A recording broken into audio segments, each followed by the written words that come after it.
Hey, ladies and gentlemen, welcome to Dylan's Daily Show, and this video is going to be part of my Ask TSFD series. Now, if you've never seen my Ask TSFD series, what it is where you guys email me questions to twosavagefordemocrats@gmail.com regarding politics, current events, things like that, and then I answer them on the show for you guys. And this episode is something I have gotten a lot of questions about, and I mean, I've received literally, dozens of emails asking this same question, and it is how to deal with my feminist/liberal professor at school.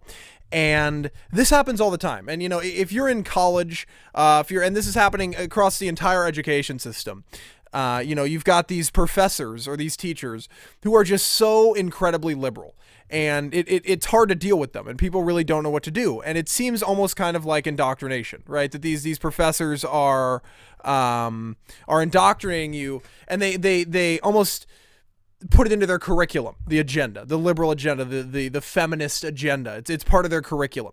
And you see people, having to do these homework. I mean, we've seen the worksheets that kids are being sent home with. They're just, clearly liberal questions like, oh, Columbus Day is terrible. Why?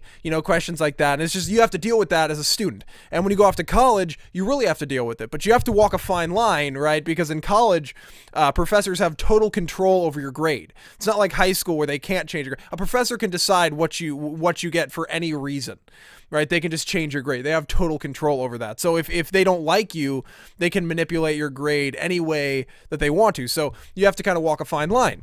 And the first point that I'll say is that if you're going to, try to debate your liberal professor or your feminist professor, whatever, you're not going to win. All right? You're not going to win that argument. It's not going to happen. Like, you can't walk into your class and start a debate with your liberal professor and expect to come out of it on top. It's just not going to happen, because even if you're winning the debate, even if you've got the facts on your side and you know in your heart of hearts that you are correct on this issue, it doesn't matter, because number one, the professor might, shut down the debate. The majority of students in the class are probably uninformed on the issues. They're going to side with the professor just because it's the professor and you're the student. So they're going to assume that the professor knows more, which is totally bogus. It's just, you have no way of winning that debate. So, and that can impact your grade, and they just won't like you. They won't, if there's an extra credit assignment, say you have to answer a question for extra credit, they might not call on you, whatever it may be.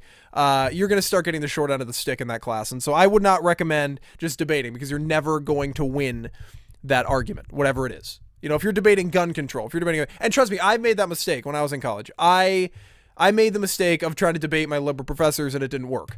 And it just, and I fooled around with a couple of different options, which I'm going to provide you with right now, and kind of help you through this. So one of the major things that I actually discovered and that works really well is to argue in questions. And I've given this advice to people a couple of times, but I'm just going to kind of lay it out here. So essentially what that means is you act like an idiot. You play dumb, okay? But you ask really intelligent questions that stump the professor that they can't answer. Right, that's a very powerful method of debating. Not many people think of that. You argue in questions. So let's say you're talking about, we were talking, I'll give an example from my life. You can take this however you want. I was in psychology class, and of course, my psychology professor was just flaming liberal, completely liberal, male feminist, one of those cucks. It's like, I'm a male feminist and I'm proud. It's like, you're just helping destroy. It's funny because people come out and they talk, I'm a feminist. Feminists are harming women's rights right now. Like the modern feminist movement, this wave of feminism right now is harming women's rights. It's making men and people who aren't feminists look at that movement and say that is absolutely insane. And nobody wants to side with it. When you had first wave feminism, when women, wanted the right to vote, and women wanted the, equal rights of men, which I think everybody agrees, everybody should have equal rights. When that first wave of feminism was coming along, everybody could get behind that, because it's not like these feminists were crazy. They were pushing for equal rights. But now it's like, they're insane.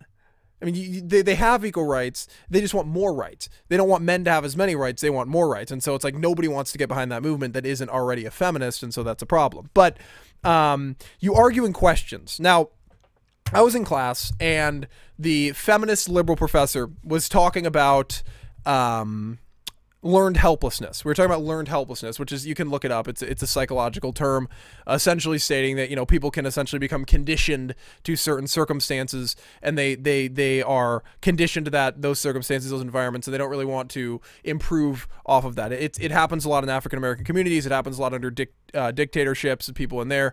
It's learned helplessness, right? It's kind of like they get stuck in the cycle.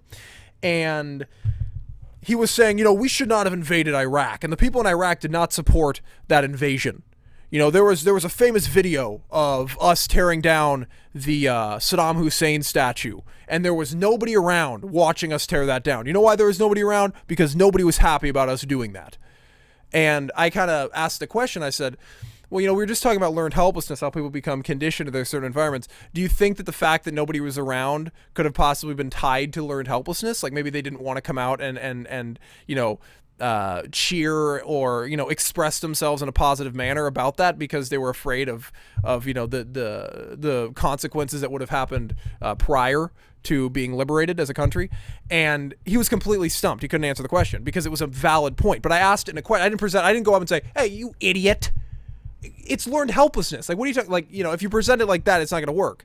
You have to present it in a question, and it worked very well. So I would recommend doing that. Whatever it is, you can always ask an intelligent question. And a lot of the times the professors appreciate the question. They appreciate you asking a question. And if you act like you're playing, they'll try to explain it to you because they want you on their side. So they'll try to explain it to you. And if you're playing dumb but asking very intelligent questions, you can stump the professor, and then the rest of the people in the class are like, what the hell, you know, and then they're thinking about it then, and it works really well. So definitely the question route works very well, and that's just what I would that's what I would recommend is asking the question route, because I mean, it doesn't take very much time. You're not coming off as being aggressive. And by the way, you can apply this to any debate that you're in. If you're in a debate with your liberal parents or your liberal, you know, parents' friends or your friends' parents or whoever it is, or your friends in general, you can apply this tactic, and I think it works pretty well. It's all about how you approach people. The majority of people in this country are not that informed on politics. The majority of people. Yeah, I know you are. You watch this show. I'm sure you guys watch other things. If you follow me on Instagram, 2_savage_4_ Democrats, I know you guys are informed on the issues. So you know what's going on, right? But most people don't. So it's very easy to stump people with questions. You know, especially when it comes to Trump and stuff like that. And with the Trump presidency, I know that the feminist liberal movement is just off the chain. So I just wanted to make this video, answer a lot of your guys' questions. If you have a question for Ask TSFD, email it to twosavagefordemocrats@gmail.com. I just want to thank you guys for tuning in, and I want to wish all of you guys a very, very Merry Christmas. It's Christmas Eve right now as I'm recording this, so hope you guys have a wonderful Christmas. Hope you guys get everything that you wanted. Hope Santa comes to your house. If you enjoyed, make sure you leave a like on this video. Make sure you share. I will catch up with you guys next time. Bye-bye.